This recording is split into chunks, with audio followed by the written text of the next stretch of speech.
It says you've had 10 years experience as a designer, Jane. Can I ask, did you take any time off for maternity leave during that position? There's a big lie that working mothers make, career-driven professional mothers especially make, that no one wants to talk about, and I'm going to talk about it today. It's when they take years off work as part of maternity leave and then count it as experience on their future resumes. What's kind of annoying is that during an interview, you're not allowed to ask about anything to do with someone's personal life. Have you ever taken maternity leave off to have children? All of these are not talked about by bosses, by interviewers, because it could frankly get them fired. But some of these questions are really, really important to determine whether or not this person has the amount of experience they say they have on their resumes. Firstly, I have nothing against women taking time off to have kids, but at the same time, I also don't think that companies should be paying for the extended amount of leave that women, particularly in Australia, get for a personal choice. And now all the chicks out there will say, "Oh, human, do you hate mothers? Do you hate children? Don't you think mothers and children are important?" of course I do, but why should a company pay for it? And fair enough, it's become the norm, maternity leave, because they want more women in the workforce so they can exploit more women, get more taxes from them, blah, blah, blah, blah, blah. Women are apparently fine with that. They'd rather serve many bosses and companies rather than one man that they love, but that's a separate story. Here in Australia, especially in the professional sector, women are given 1 year's paid maternity leave and then an additional 1 year unpaid maternity leave. So basically for 2 years, your job is held open for you. And women think this is fine, where they stay home with their children, which is important to us. This is what we work for. But my point is, a few years ago, I used to temp as a graphic designer. And so I would temp for anywhere between a few weeks to a few months. And occasionally, for a couple of years at a time, I would have a contract.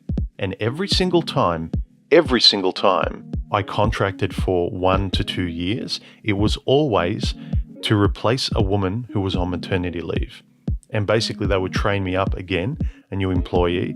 I would learn the ropes, and it's a waste of time and effort for a company, objectively speaking. Like, I was glad because I wanted to work part-time and have a bit more freedom.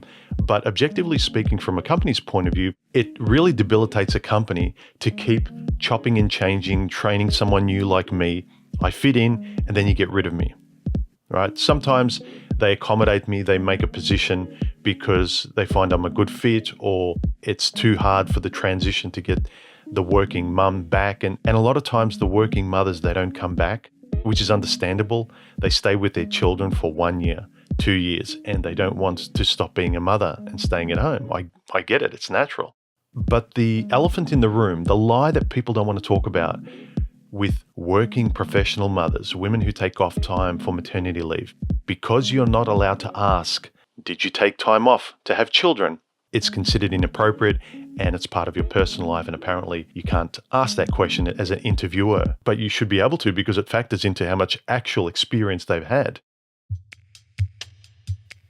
Let's consider an interview situation.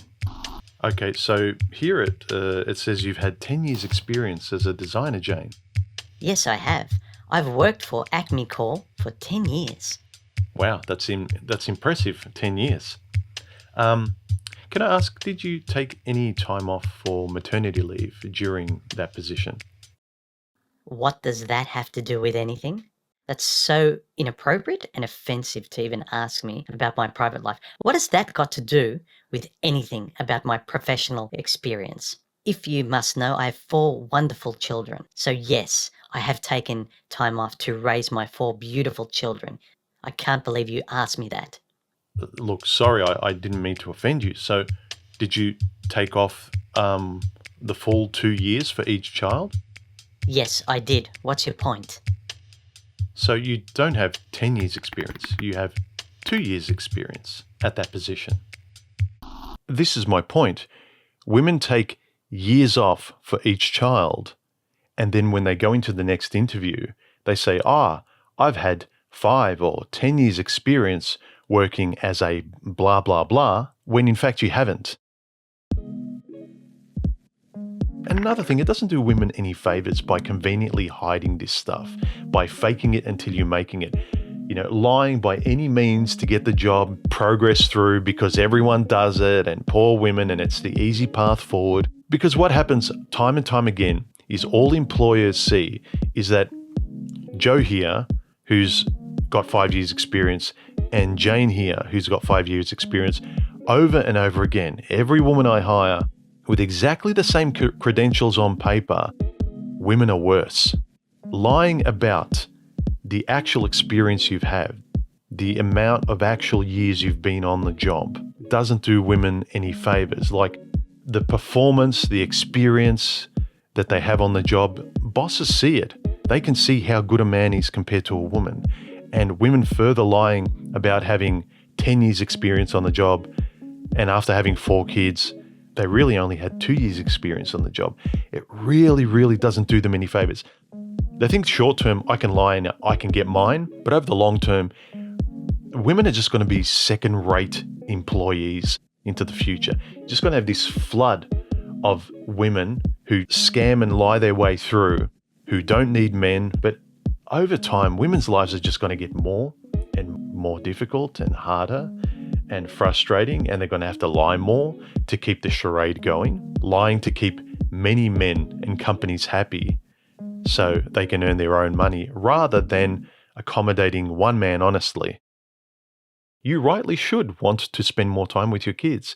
If you have responsibilities that necessitate you not being in the office as much as someone who's single, who has little to no responsibility, they live in a shoebox apartment and they're single and they can just work as hard as they want and they party and basically they're at the beck and call of the company. I mean, that's very different. Someone who's a family man or a family woman, especially who's got a young child, you don't have the time of the day and the priorities of a single person or someone who just lives for work and themselves and nothing else.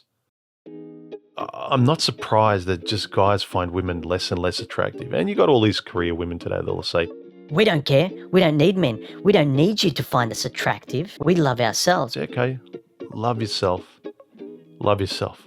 But I'm tired of the complaining in public and in Parliament about how hard these women who choose to push away any help, natural, social, human being kind of help from men in their lives.